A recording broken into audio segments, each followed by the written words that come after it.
Benjamin Nguyen, directeur du LIFO, laboratoire d'informatique fondamentale d'Orléans, de l'INSA Centre-Val de Loire et de l'Université d'Orléans, mais également membre du GDR Sécurité Informatique, et donc qui va nous parler 30-40 minutes, et ensuite on passera aux questions. Je vois pas le... Ah si, je vois que ça enregistre, je ne sais pas depuis combien de temps, mais en tout cas, Juste Benjamin, depuis que tu parles.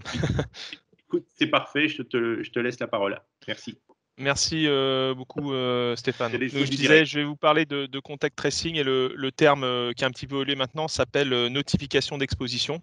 Et je vais essayer de présenter, on va dire, le problème dans sa globalité et je montrerai quelques implémentations ou solutions qui sont proposées à l'heure actuelle par diverses équipes. Donc notamment là pour parler de la partie protocole, je discuterai du protocole Apple-Google et DP3T qui sont assez proches, et puis le protocole proposé par les Français, donc d'une équipe INRIA qui s'appelle Robert, donc le protocole. Et je pense que je chanterai cette partie 5 sur la differential privacy qui correspond à des travaux, disons, de recherche que l'on fait dans l'équipe, mais là certainement j'aurai pas le temps d'en parler. Donc, j'ai commencé avec un avertissement, hein, parce que donc, normalement, moi, je fais des présentations, on va dire, scientifiques. Et là, le but de cette conférence, c'est essayer d'éclairer, on va dire, le débat sociétal par nos compétences et donc par un certain nombre de considérations scientifiques. Alors, il faut savoir qu'on est dans une actualité qui est brûlante, hein, vous le savez. Enfin, si vous êtes là, c'est que vous connaissez le problème. Il y a eu un débat et un vote qui était prévu à l'Assemblée nationale la semaine dernière qui ont été repoussés. Et donc maintenant, on évoque la date du 2 juin pour un déploiement possible d'une solution de type Stop Covid avec un débat parlementaire la semaine du 25 mai. Donc ça, c'est sujet à évolution potentielle et des tests qui commenceraient à partir de lundi prochain. Donc ce seraient des tests en grandeur nature. Je ne sais pas exactement ce que ça signifie, mais voilà, pour voir si le système fonctionne. Alors, il faut voir que c'est un débat qui est planétaire, hein, puisque nombreux pays se sont posés la question de mettre en place, on va dire, une assistance numérique à l'épidémie de Covid. Et en particulier, cette technique de traçage de contact, c'est-à-dire d'essayer de savoir avec qui vous avez été en contact pour un petit peu retracer ces chaînes de contamination. Donc ça, c'était des choses qu'on a vues de manière très intrusive dans les pays asiatiques. Donc typiquement, vous avez une app à Singapour qui a été mise en place par leur ministère de la Santé.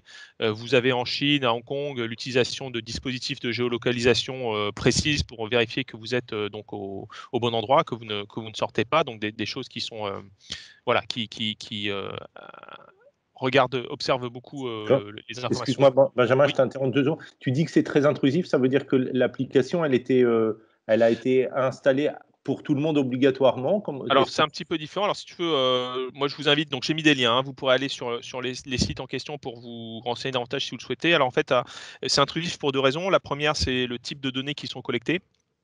Donc le type de données, ici par exemple, on va conserver ton numéro de téléphone pour pouvoir t'appeler, hein. Donc là, ça fait partie du dispositif d'information. Donc qu'est-ce qui se passe quand il y a un souci? Là, donc à Singapour, ils ont ton numéro de téléphone, ils peuvent t'appeler directement ou t'envoyer un petit message sur le téléphone pour te dire, voilà, attention, vous avez été en contact avec quelqu'un. Alors pourquoi est-ce que c'est intrusif? Parce que là-bas, il y a une loi apparemment médicale qui dit que quand ils font une enquête comme ça de traçage de contact, eh bien la personne interrogée doit livrer toutes les informations qu'elle a en sa possession pour aider à ce traçage. Donc typiquement, si tu avais ton GPS branché sur ton téléphone, eh bien tu devrais leur donner ces informations. Et si tu as installé cette application, qui l'application est optionnelle, elle est optionnelle jusqu'au moment où on te demande est-ce que tu l'as installée, et dans ce cas, tu dois fournir les informations qu'elle a produites. Donc on est dans une sorte d'ambiguïté un petit peu bizarre, tout du moins à Singapour. D'accord. Voilà, donc c'est pas intrusif, enfin disons c'est intrusif parce qu'on sera amené à récolter toutes les informations qui ont été stockées. Néanmoins, eux cherchaient effectivement à faire juste des contacts, donc pas forcément avoir la géoloc dans cette application-là. Et la géoloc, en fait, ils l'obtiennent par d'autres moyens, la plupart du temps. Alors le but de cette présentation, c'est donc vous permettre de vous construire une opinion sur cette question de traçage. Je vais essayer de vous présenter donc le contexte, hein, de mise en place de cette application et les problèmes, on va dire, de vie privée qui peuvent y être liés. Donc moi, je ne me prononce pas sur des questions, encore une fois, sociétales, d'éthique, etc. Je vais essayer de rester sur le plan, on va dire, scientifique. Et puis je vais vous présenter donc deux solutions en cours de développement, donc DP3T ou solution Apple Google parce que c'est pratiquement la même solution. Et puis donc la solution française Robert. Voilà.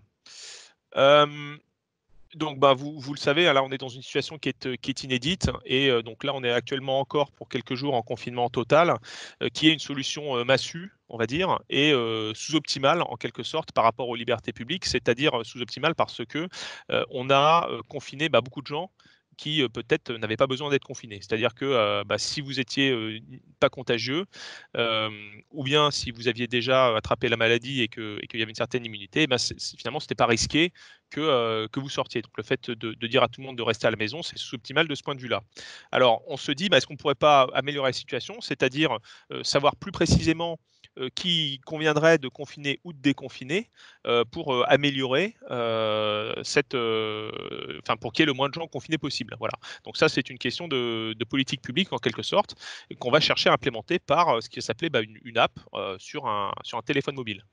Donc là, effectivement, on voit que quelque part, le fait de rajouter cette app peut avoir un bénéfice sur le droit à la liberté, c'est-à-dire que plus de gens vont être capables de se déplacer, de se réunir, d'aller dans leur lieu de culte, etc.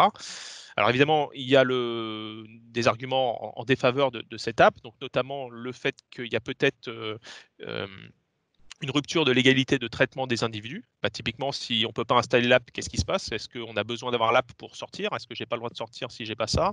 Ou à l'inverse, est-ce que parce que j'utilise cette app, je pourrais être discriminé?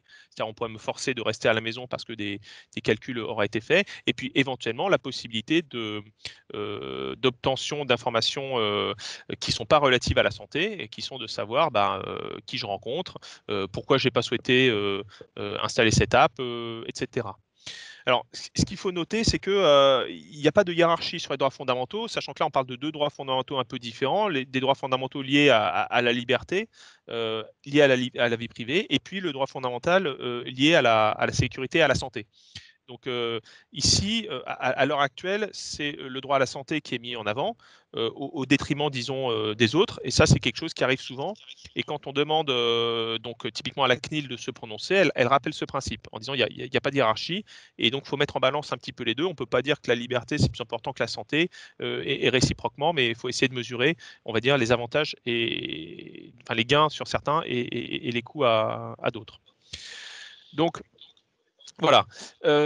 Du point de vue d'un juriste, donc avec qui je discutais, c'est lui qui parlait qu'il y a des effets favorables et défavorables. Ce qu'il faut faire, c'est donc calculer, faire un calcul bénéfice par rapport au risque. Donc là, on imagine qu'on va avoir un bénéfice, donc peut-être en termes de santé publique, par exemple à confiner un certain nombre de gens de manière ciblée. Et après, quels sont les risques qu'il y a éventuellement par rapport à la liberté, par rapport à l'intrusion dans la vie privée. Et ensuite, donc on essaie de présenter de manière objective cette analyse de risque, donc bénéfices et coûts. Et puis après, c'est les décideurs qui prennent la décision, qui assument. C'est un débat parlementaire, c'est un débat de société, et donc chacun peut se construire son opinion. Donc du point de vue juridique, en tout cas, et avec l'avis de la CNIL aussi, il n'y a a priori rien qui interdit en tout cas, la mise en place d'une application de type traçage de contact dans l'objectif de juguler ou réduire l'impact de l'épidémie de Covid. Bien entendu, il faudra que chaque citoyen qui décide de participer à cette application, donc ait le choix de refuser, qui a un certain nombre de contraintes liées au RGPD, donc notamment sur la minimisation des données qui sont collectées, le fait que la durée de conservation ne devra pas dépasser un délai qui est raisonnable et lié à la finalité qui est donc une finalité de santé publique, et que la décision que prendra chaque citoyen de participer ou non soit éclairée. Voilà. Donc le but aussi de cette présentation, c'est un petit peu éclairer votre décision. Donc, qu'est-ce qu'on veut faire en fait à l'aide de notre app? On veut en fait faire deux choses.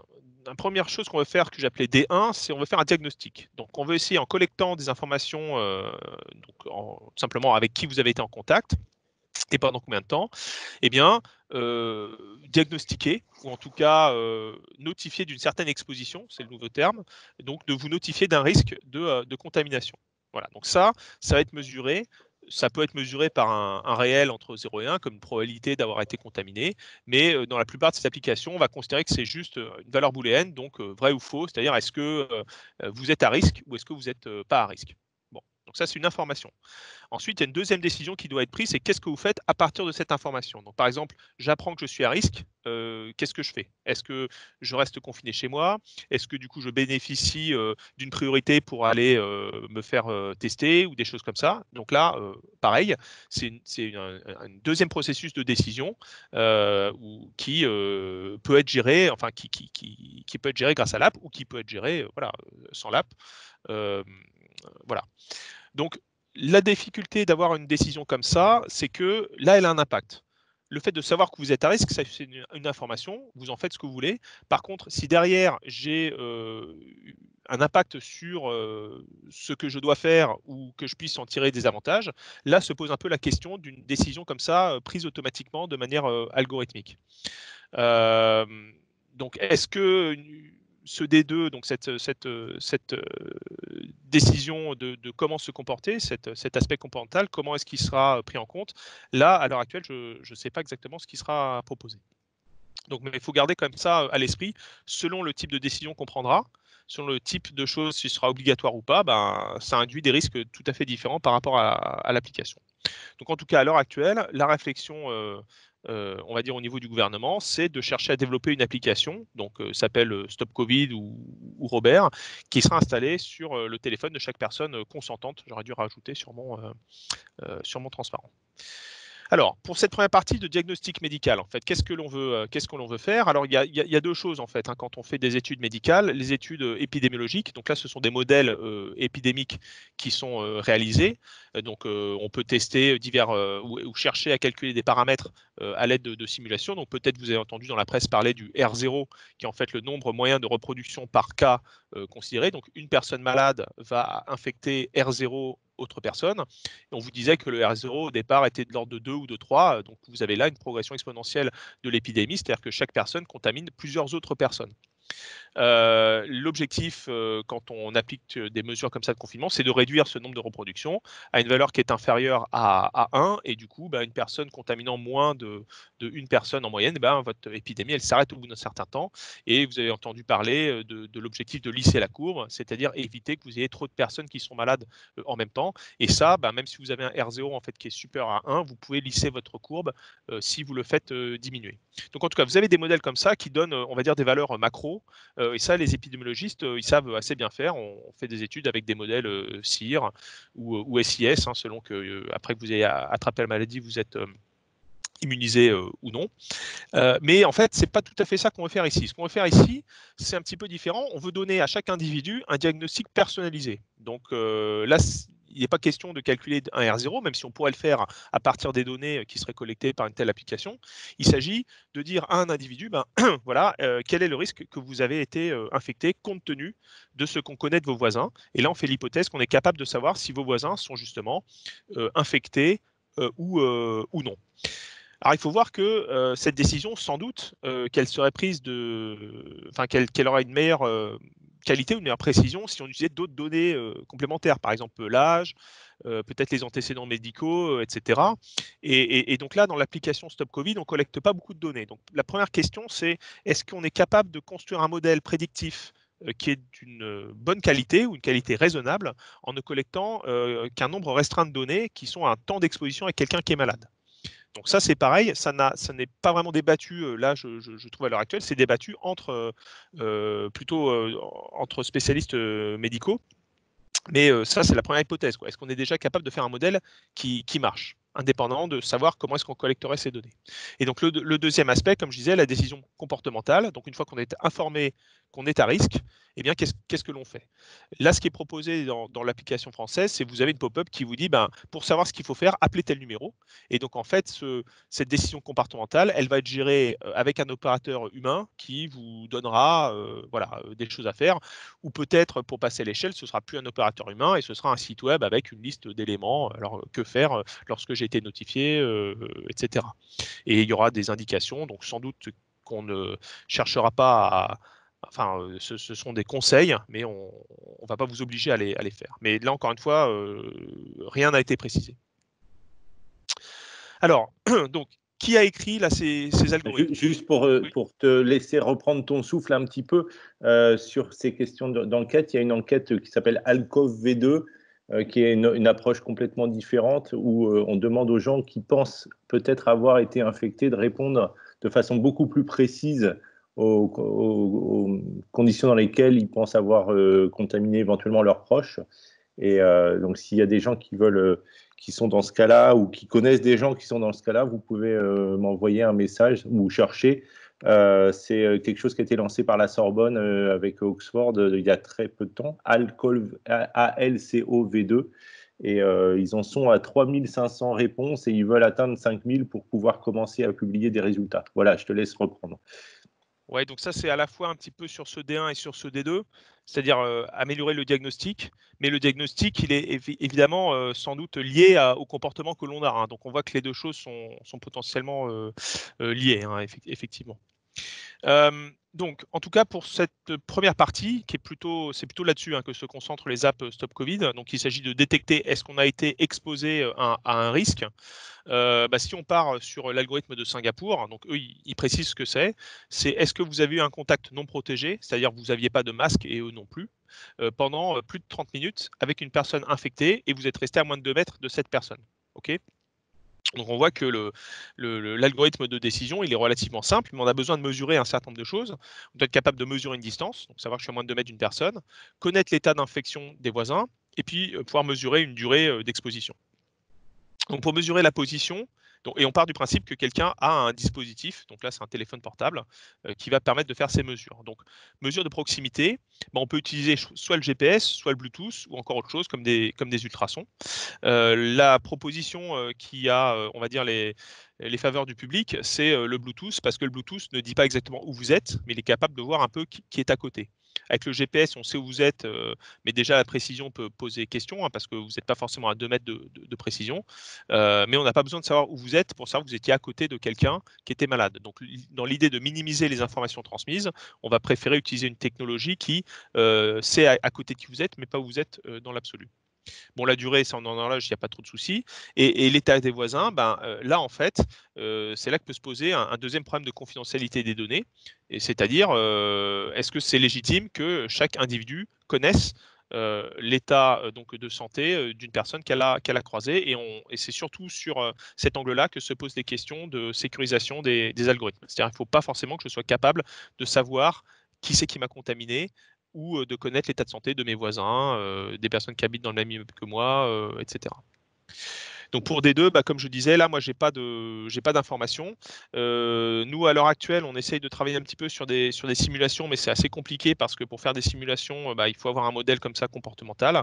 Et donc, on met des choses un petit peu à la louche. Donc, je ne sais pas à quel point il y a des travaux avancés là-dessus. Donc, j'en ai vu quelques-uns, mais voilà, là, il y a en tout cas un modèle réel, ou en tout cas paramétrer le modèle de telle sorte qu'il colle à la réalité, qui est assez compliqué.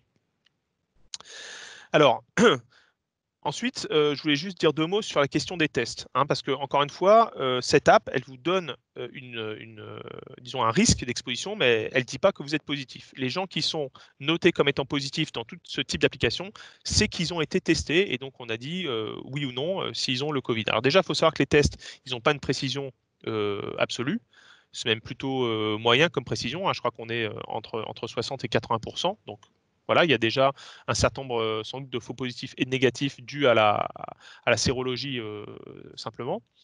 Et puis après, il y a un problème de passage à l'échelle, puisque on n'a pas forcément suffisamment de tests pour tester toutes les personnes qui seraient averties comme étant positifs, le point de départ étant important, hein. Donc ça, c'est assez compliqué. Alors, donc faire des tests, c'est important parce que ça permet d'avoir cette valeur certifiée à un individu. Et on peut ensuite chercher, en utilisant une app de type Stop Covid, pardon, à optimiser les tests. Donc, par exemple, on peut se dire, on veut tester les personnes qui ont un travail indispensable, donc par exemple les personnels de santé ou les personnels de services de première nécessité, et dire, voilà, ceux que l'on teste et qui sont pas contaminés, du coup, pas de problème, ils peuvent aller travailler. Donc ça, c'est une première approche de politique publique. Une deuxième serait de se dire, en fait, nous, ce qu'on veut faire, c'est remonter cette chaîne de contamination, et donc on va essayer de maximiser le nombre de personnes malades que l'on teste pour essayer de voir avec qui est-ce qu'elles étaient en contact et ralentir la propagation de ce point de vue-là. Donc, vous voyez, les tests, il peut y avoir un peu deux objectifs, quoi. Essayer de vérifier que les gens sont négatifs, ou bien essayer de trouver les personnes qui sont positives.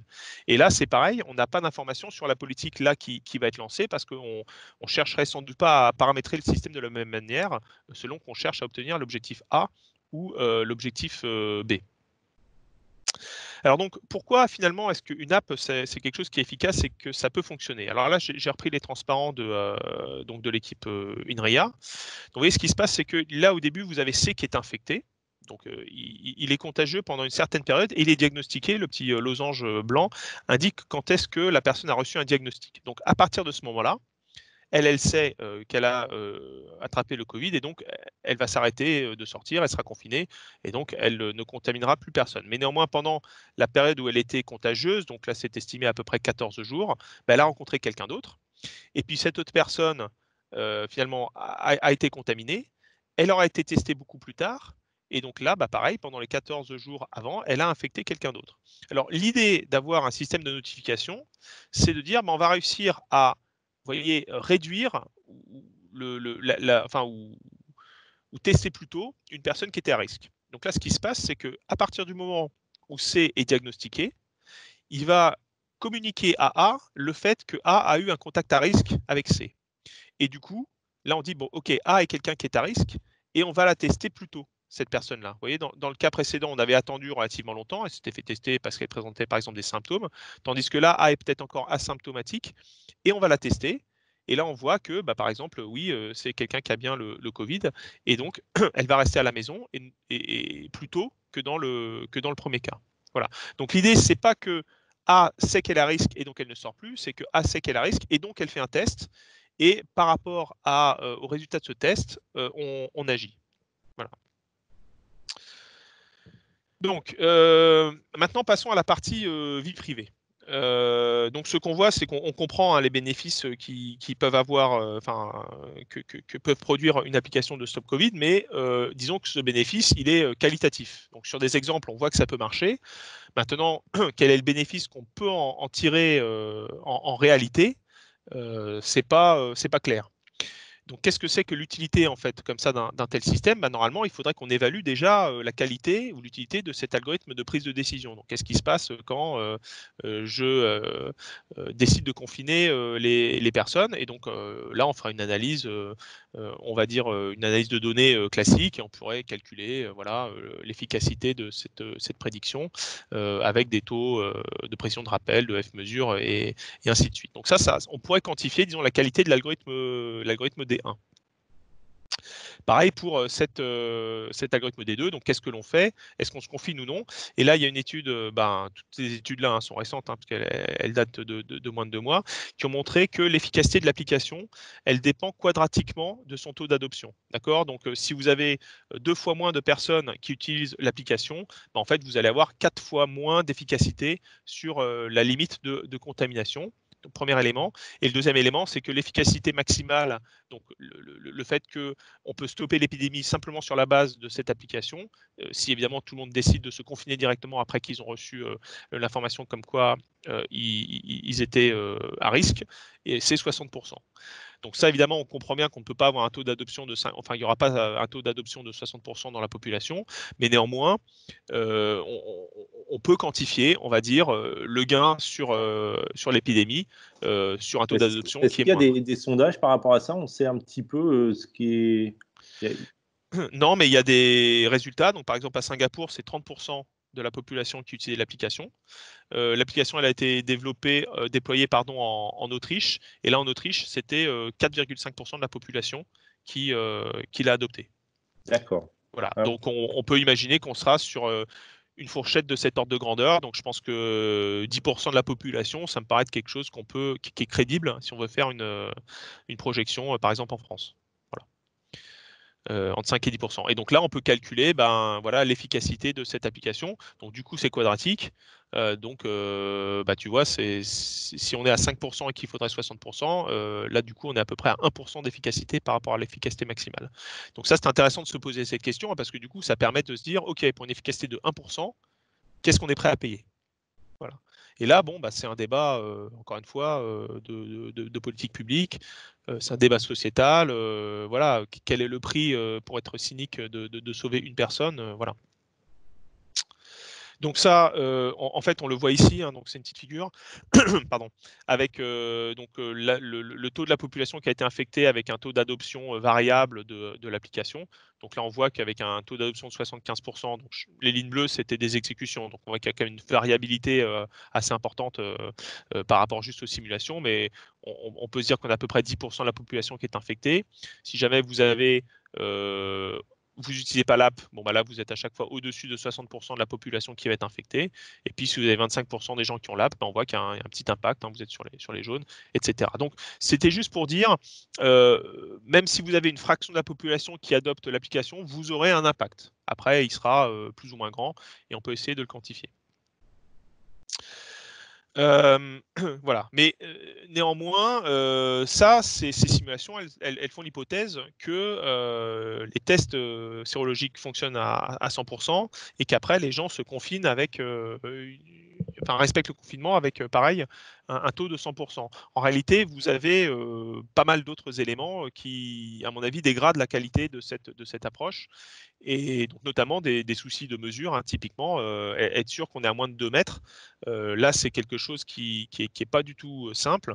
Et donc les gens à Singapour avaient calibré ces choses-là par rapport au type de dispositif. Donc typiquement, je sais pas, hein, je dis n'importe quoi, un iPhone d'une certaine version va émettre une certaine puissance Bluetooth qui est totalement différente de ce que serait émis par un Samsung qui aurait 4 ans de moins, etc. Donc en fait, eux, ce qu'ils ont fait à Singapour, pour mesurer les distances, ils mesurent la puissance Bluetooth reçue et après, le téléphone indique également quel type de téléphone il est pour que l'on puisse savoir à quelle distance il se trouve. Je n'ai pas vu à l'heure actuelle de récolte de ce type d'informations dans les systèmes français. Donc encore une fois pour des questions très certainement de protection de la confidentialité, mais du coup ça met vraiment à mal la précision de la mesure. C'est pareil, le type de téléphone n'est pas stocké dans le protocole Apple-Google, mais ils ont gardé un certain nombre de champs, donc on imagine qu'ils pourraient peut-être rajouter, si nécessaire, ces informations plus tard. Voilà. Donc, ce qu'on comprend, c'est que déjà, il y a quand même, à mon avis, une difficulté à faire des mesures correctes et donc avoir une certaine utilité de cette application. Et donc, il serait intéressant qu'on réussisse à quantifier tout ça et qu'on fasse des simulations pour voir, par rapport, enfin, une fois qu'on rajoute toutes ces erreurs, quel est le résultat de l'utilisation de cette application. Il faut être capable de prouver en fait que l'application apporte un bénéfice non nul. Voilà. Alors après, comme je parlais de cette deuxième partie qui est la prise de décision algorithmique, à mon avis, donc il n'y aura pas de prise de décision algorithmique, mais il y aura très certainement des recommandations. Donc qu'est-ce que vous faites une fois que vous êtes à risque? Voilà, je pense que ça va fonctionner de cette manière-là. Donc ce sera plutôt un guide, on va dire. Donc ce seront des conseils qui vous seront donnés, mais il y aura a priori rien d'obligatoire qui sera donné. Alors, justement, une fois qu'on a dit ça, donc on comprend que dans ce cadre-là, ça pose a priori pas de problème d'avoir une app, hein. C'est-à-dire que il y a une app, je suis pas obligé de l'utiliser. Les résultats sont juste bénéfiques pour moi. C'est-à-dire c'est une information. Après, j'en fais ce que tu veux. Je n'ai ni bénéfice ni inconvénient à l'avoir. Et donc, il faut que on puisse garantir ça dans, on va dire, dans des protocoles qui sont mis en œuvre. Alors, par ailleurs, le fait de mettre en place une app peut faire fuiter un certain nombre de données. Donc, typiquement, la donnée personnelle qui est sur mon statut d'être infecté ou non. Et puis, éventuellement, comme je disais au début, le cercle des individus que j'ai croisés, le moment où je les ai croisés, etc. Et puis, peut-être qu'on aura besoin d'autres informations pour faire ce calcul de D1, l'âge, la localisation, le type de téléphone, etc. Donc, comment est-ce qu'on fait en sécurité informatique pour réfléchir à ces choses? On crée ce qui s'appelle des modèles d'attaque ou des modèles d'attaquants. Et donc on dit, voilà, l'hypothèse que l'on a, c'est tel type d'attaquant qui risque de faire telle ou telle chose. Et donc, il y a un corollaire qui est, pour que cette analyse soit pertinente, il faut que le modèle d'attaque soit crédible et soit réaliste. Donc là, je vais en discuter un petit peu parce qu'on n'a pas les mêmes modèles d'attaque dans, je dirais, l'approche donc Apple-Google et dans l'approche française. Et c'est véritablement ça qui fait la différence de ces deux modèles, c'est-à-dire qu'on ne fait pas les mêmes hypothèses sur les acteurs du protocole. Voilà. Alors, premier exemple, juste sur une attaque. Donc ça, c'est indépendamment, on va dire, du type d'algorithme que vous utilisez. Donc vous avez un site web qui s'appelle risquetrashsage.fr, peut-être vous l'avez vu, qui présente des risques un peu généraux à l'utilisation d'une application de type Stop Covid. Alors l'idée est la suivante. Là, c'est quelqu'un qui cherche à recruter une personne en CDD, donc elle n'a pas envie que la personne tombe malade avant même de commencer le travail. Donc, quand vous recevez vos candidats, vous avez un téléphone spécifique avec l'application installée dédiée par candidat, et vous n'allez allumer ce téléphone que pendant votre entretien. Donc, si j'ai par exemple 3 candidats, j'ai 3 téléphones, ils n'ont été en contact avec personne, j'ai réinitialisé l'application juste avant, j'allume le téléphone B quand je rencontre le candidat B, j'allume le téléphone C quand je rencontre le téléphone C, et si jamais à un moment donné, j'ai une information sur mon téléphone que je suis à risque, et bien la seule possibilité, c'est que le candidat en question ait contracté la maladie, puisque c'est la seule personne avec qui j'ai été en contact. Donc ça, on voit que c'est une attaque qui est intrinsèque, si on peut dire, au contact tracing. C'est ce qu'on appelle l'attaque cible unique. S'il y a une seule personne qui a pu me contaminer, je sais que cette personne-là est responsable. Et ça, c'est une attaque qu'on peut mener même sans téléphone. C'est-à-dire que si vous ne croisez qu'une seule personne pendant un mois et que vous tombez malade, très certainement, c'était cette rencontre-là qui a causé votre contamination. Alors, dans ce document, ils présentent donc un certain nombre d'attaques génériques. Ils essayent de le montrer par rapport au grand public. Et ils montrent comment est-ce qu'on peut essayer d'obtenir soit des informations sur la vie privée des individus, soit comment est-ce qu'on peut essayer de casser le système, le rendre inopérant par diverses attaques, certaines étant relativement folkloriques, comme par exemple attacher un téléphone infecté à votre chien, le faire se promener dans le parc, et puis comme ça contaminer les téléphones des autres individus sans nécessairement que ce soit une vraie contamination. Donc là, vous créez plein de faux positifs. Et donc toutes ces choses-là sont des attaques qui, quelque part, sont intrinsèques au fonctionnement de ces applications. Donc comment est-ce qu'on peut se prémunir contre ce type d'attaque? J'en parlerai éventuellement un petit peu après. Voilà, donc ça, on a parlé l'exemple du suspect unique. Comment faire en fait pour se protéger contre le suspect unique? Vous êtes obligé d'introduire une part de doute dans le diagnostic. D'accord? Il n'y a pas d'autre contre-mesure en fait.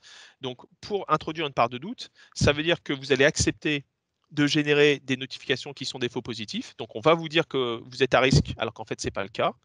Et également de générer des faux négatifs, c'est-à-dire ne pas vous avertir alors que vous étiez en fait à risque.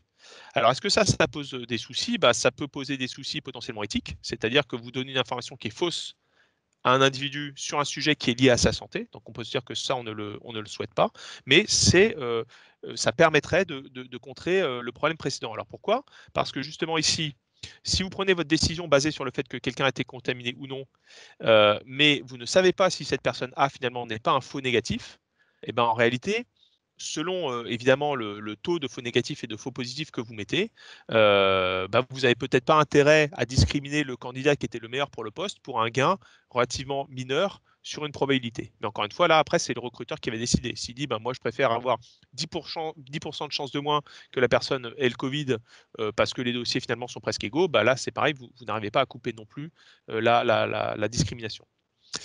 Pour dire un mot de plus sur les faux positifs, en fait, quand la CNIL a rendu son avis, elle s'est prononcée contre ces faux positifs, donc contre l'utilisation de faux positifs, donc en argumentant que la valeur du diagnostic était une donnée personnelle. Parce que moi, je ne suis pas tout à fait d'accord avec ça, mais en tout cas, c'est intéressant de voir que du coup, si on s'interdit une part d'aléatoire dans les réponses, eh bien, on ne peut pas se prémunir contre ce type d'attaque.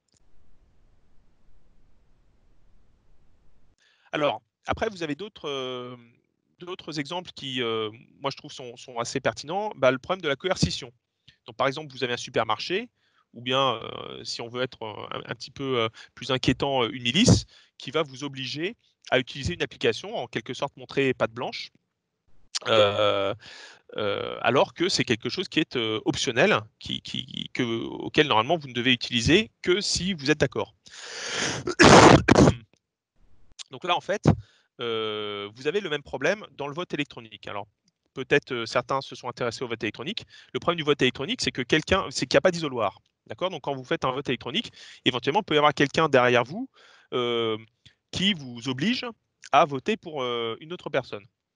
Et donc, la contre-mesure de coercition qui est utilisée par le vote électronique, c'est d'avoir 2 modes. un mode mensonge qui permet de prouver ce que vous voulez à la personne qui tente de vous forcer la main, et un mode réel qui donne la vraie information. Et il faut que passer d'un mode à l'autre soit complètement invisible et qu'il n'y ait que le porteur du téléphone qui le sache. Alors, l'exemple, c'est quoi? C'est que vous avez un code PIN. Donc, imaginez l'application. Pour connaître la valeur de votre risque, vous devez taper un code PIN et là, votre valeur sera affichée. Si vous tapez un code PIN qui est faux, ça vous dit que vous n'avez rien. Et si vous tapez le seul code PIN qui est correct, ça vous donnera la vraie valeur. Alors, peut-être rien, mais peut-être ça vous donnera la valeur à risque. Et donc, dans ce cas, vous avez toujours la possibilité d'indiquer que vous n'avez pas de risque, ce qui en réalité n'est pas grave puisque vous n'étiez pas obligé d'installer le dispositif de toute manière. Donc vraiment l'idée là, c'est de dire j'installe le dispositif et j'ai un mode qui permet de faire comme si je ne l'avais pas installé, mais on ne voit pas que je ne l'ai pas installé. Donc ça c'est pareil, c'est quelque chose, ce sont quelques mesures qui n'ont pas forcément été prises en compte dans les dispositifs à l'heure actuelle, mais moi qui me paraissent essentielles pour empêcher ces dérives.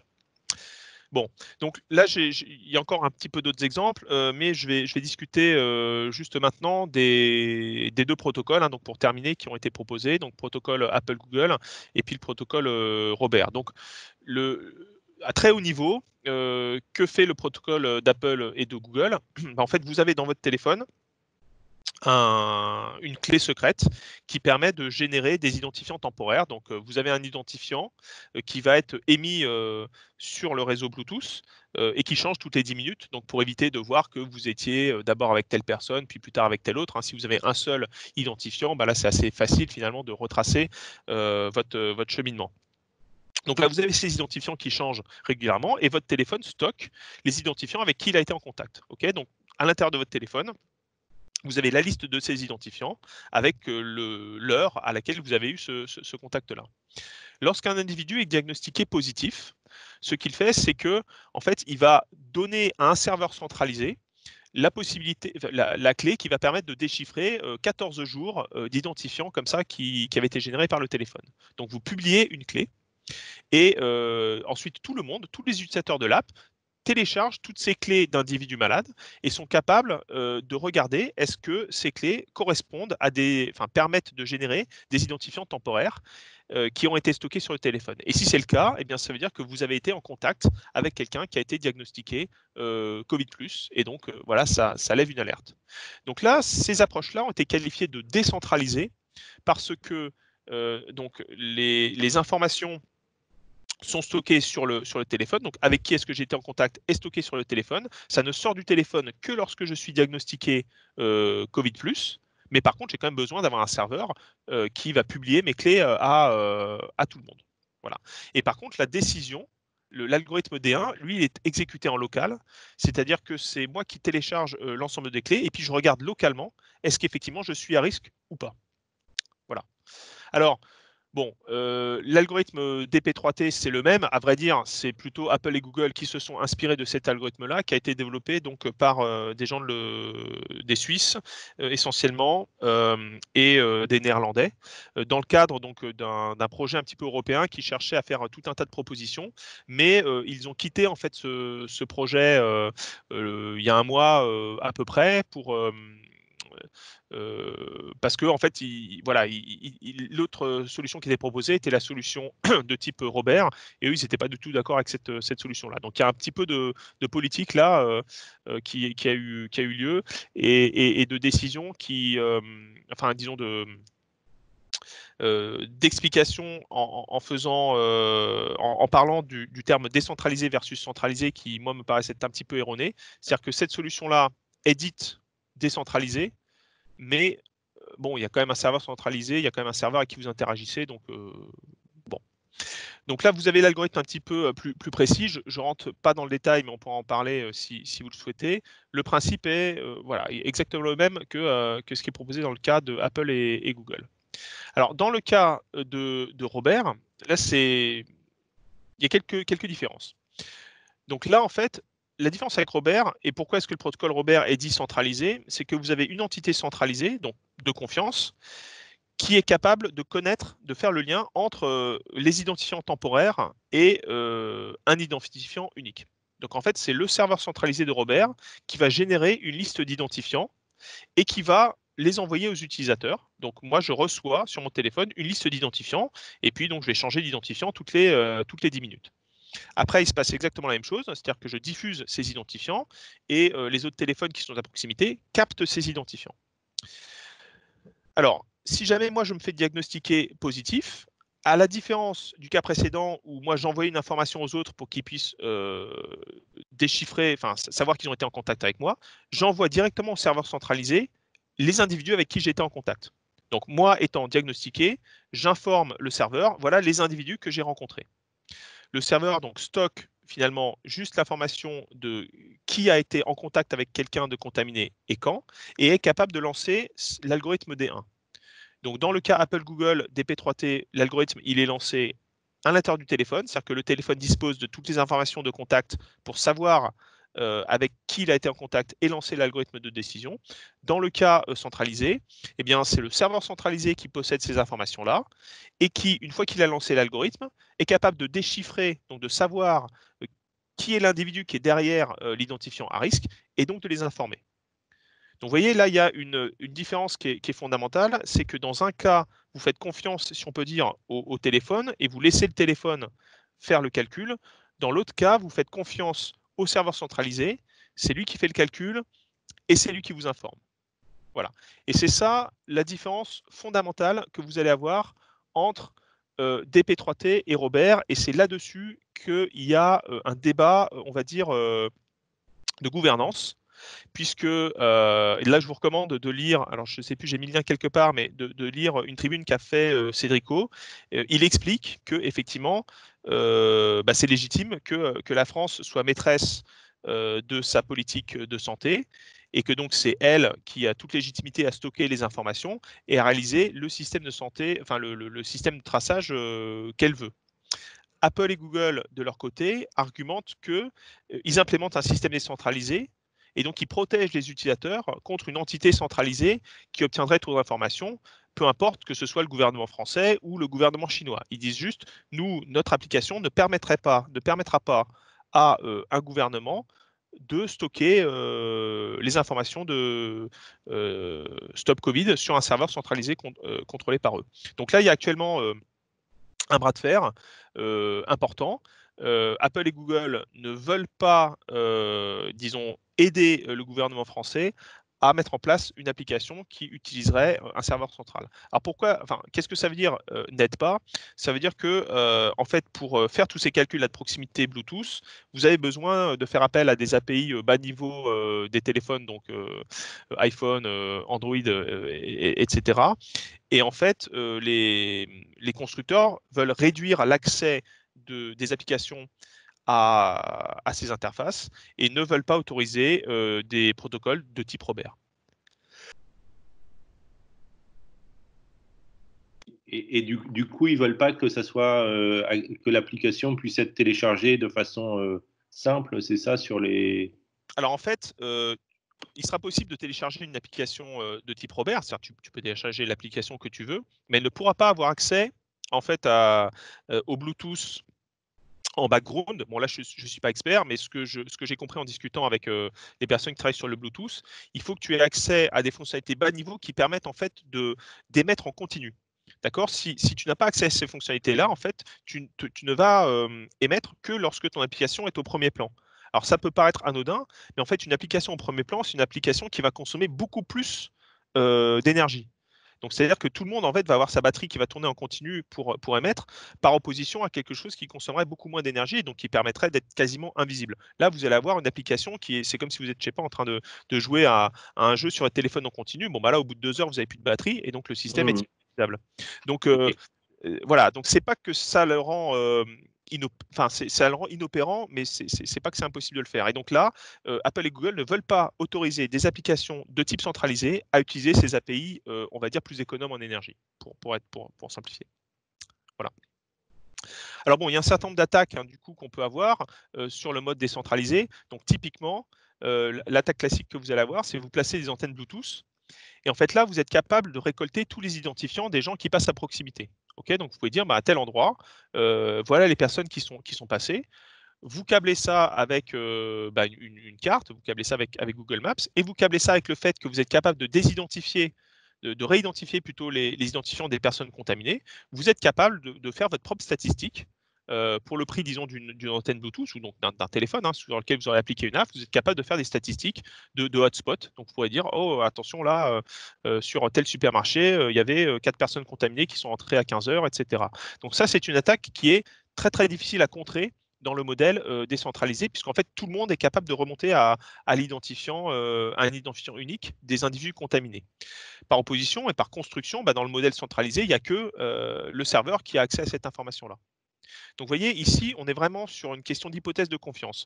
Est-ce qu'on souhaite faire plutôt confiance à une entité centralisée qui est exécutée, opérée par l'État, ou bien est-ce qu'on se dit, bon, on accepte qu'il y ait un certain nombre de brèches, parce que ces brèches-là, elles sont locales, mais combien est-ce que vous allez avoir de geeks, si j'ose dire, qui vont installer ce type d'antenne, et puis donc publier après, par exemple, des cartes, alors qu'on ne souhaiterait pas que ce soit quelque chose qui soit publié. Là, c'est difficile de dire. Donc, on sait qu'il y aura quelques geeks qui vont le faire. Est-ce qu'on sait que le serveur de l'État français va vous espionner? A priori, non. Mais cette hypothèse de confiance, donc malheureusement, c'est pas parce que l'État français, lui, est bienveillant, on va dire, que cette hypothèse de serveur 100% de confiance est raisonnable. Pourquoi? Parce que tout simplement, vous pouvez être victime d'attaques, de cyberattaques. Et donc, quand l'État français mettra en place ce serveur sur lequel il va stocker tout un tas de données sensibles, il est plus que vraisemblable que les groupes de hackers divers et variés, pilotés ou pas par des États, décident d'en faire une cible. Donc le danger d'avoir quelque chose comme ça de centralisé où vous mettez tout, c'est que du coup, vous attirez des groupes éventuellement étatiques avec une puissance de feu importante qui vont chercher à casser votre système. Et là, si votre système est cassé, malheureusement, c'est toutes les données qui vont fuiter auprès de ces organisations ou de ces puissances étrangères. Donc vous voyez, c'est une question un petit peu à la fois quand on fait une analyse de risque de la surface d'exposition, donc de l'amplitude du risque, du réalisme, de la difficulté à mettre en place, et effectivement, qu'est-ce qui se passe si jamais ce risque qui est très faible arrive. Donc là, voilà, vraiment, c'est une analyse de risque qu'il faut mener. Voilà, donc je vais peut-être conclure donc, sur cette question-là, comme je disais. Donc, je pense que le choix entre ces deux protocoles, c'est un débat qui, là, n'est plus technique. C'est vraiment un débat sur cette analyse de risque. Je crois que c'est important que ce débat ait lieu, qu'on présente très clairement les avantages et les inconvénients des autres, et également qu'on présente ce risque de cyberattaque. C'est-à-dire qu'à l'heure actuelle, quand le gouvernement défend sa solution, il dit mais attendez, nous, il n'y a pas de souci, on est clean, on ne va pas aller vous observer. Donc il y a des gens qui ne croient pas ça, moi je ne me prononce pas là-dessus, mais en revanche, je pense que le risque de cyberattaque, lui, il est bien réel et il ne peut pas du tout être négligé dans cette discussion. Alors donc, bon, nous on a un certain nombre de propositions, là je passe dessus évidemment. Le risque en question, les données, elles sont quand même cryptées, donc ils auraient un graphe de connexion entre les gens, et a priori, ils pourraient remonter aux données. Alors, en fait, en réalité, c'est un petit peu plus compliqué que ce que j'avais dit. Normalement, il y a des méthodes même pour éviter d'avoir ce graphe de connexion. Mais ce qu'ils ont, c'est un identifiant unique par téléphone. Donc, en fait, si jamais quelqu'un était capable de s'introduire dans le système, il pourrait voler une clé qui permet de générer en fait des identifiants. C'est-à-dire que moi, je pourrais me faire passer pour toi et donc aller me balader à divers endroits, éventuellement être contaminé et donc causer des attaques de ce genre. Donc on pourrait trouver par exemple, je ne sais pas, l'identifiant du président de la République et donc faire une impersonnification de cet individu-là. Après, donc, ou compter, donc essayer de voir combien de personnes sont malades, obtenir ce type de statistiques. Voilà. L'autre souci dont je n'ai pas parlé, c'est qu'il y a une vulnérabilité au moment où on envoie la valeur de son diagnostic. Donc au moment où moi je suis testé Covid+, je dois envoyer de manière sécurisée mes informations à partir de mon téléphone. Et donc là, il faut être capable de briser le lien entre peut-être l'adresse IP, d'où partent les informations, les identifiants des individus que j'ai rencontrés, etc. Donc là, il y a également des propositions, typiquement en utilisant Tor ou des choses comme ça, mais qui ne sont pas forcément fonctionnelles ou qui ne passent pas forcément à l'échelle de millions de personnes qui voudraient faire ça assez fréquemment. Donc il y a pas mal de questions. Donc là, je ne vais pas rentrer complètement dans les détails, hein. Le but, c'était de montrer une vue un petit peu d'ensemble. Mais il y a beaucoup de problèmes techniques qui conduisent à, on va dire, une identification totale ou partielle des individus avec qui on a été en contact. Voilà, bah merci pour votre attention. Merci à toi et moi je trouve que c'était vraiment super intéressant. J'ai appris plein de choses. Peut-être je me suis permis d'intervenir, mais peut-être qu'il y a d'autres qui veulent poser des questions. Alors souvent c'est l'organisateur qui pose la première. Je vais en poser une. Tu as dit tu as dit que, en gros, on pouvait espérer entre 5 et 10% de personnes qui pourraient installer l'application. Donc, si je comprends bien, cette application-là, a priori, même si elle est développée, son efficacité, ça serait de l'ordre de 1%. C'est ça est-ce que j'ai bien compris? Si tu as effectivement 5% de la population qui l'installe, tu auras effectivement une efficacité de 1%, donc une réduction, on va dire, de l'épidémie de l'ordre de 1%. Donc ça, c'est donc ce sont ces études-là qui montrent une dépendance, encore une fois, ici quadratique entre le taux d'acceptation. Donc qu'est-ce que tu as ici? En gros, tu as là le taux de, enfin, au bout de combien de temps les gens partent en quarantaine en fait, hein. L'étude avait été faite là-dessus. Donc tu pars en quarantaine à partir du moment où tu es notifié ou bien un jour après, etc. Et en fait, après, la couleur correspond donc au R0 et cette ligne-là correspond à un R0 de 1.